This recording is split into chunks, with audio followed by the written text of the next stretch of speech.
இப்போ வந்து வீட்டுக்குள்ளே நுழையிறியே, இப்போ எப்படி நான் உனக்கு குளிக்க வைக்க? இங்கே பாரு ரோசி, ரோசி, நீ டெய்லி இப்படியே பண்ணிகிட்டு இருந்தேன்னு வச்சுக்க, உன்னை நான் வீட்டுக்குள்ளே விட மாட்டேன் ரோசி. நான் எப்போ படுப்பேன்னு பார்த்துட்டே இருந்து உள்ளே வந்து நொஞ்சிக்கிறியே. ஏன் ரோசி, குளிக்க வான்னா பயப்படுற? அவன் பரவாயில்ல கருப்பேன், குளிடான்னா அப்படியே உட்காந்துடுறான் கம்முன்னு.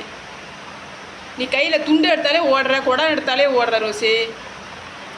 குளிக்க வர மாட்டியா? என்ன பாரு, இங்கே பாரு, அம்மா பாரு, அம்மாவுக்கு வேலைக்கு நேரம் ஆச்சு, இனிமேல் குளிக்க வைக்க மாட்டா அப்படின்ற துணிச்சலில் உள்ளே வந்து படுத்துக்கிறியா?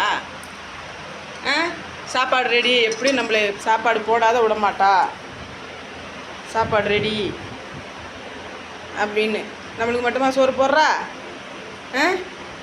அங்கே எடுத்துகிட்டு போவா, இங்கே எடுத்துகிட்டு போவா, சாப்பாடு நம்மளுக்கு மட்டும் போடுற மாதிரி பேசுகிறாளேன்னு பார்க்குறியா? என்ன பாரு, சொல்கிறது தெரியுதா?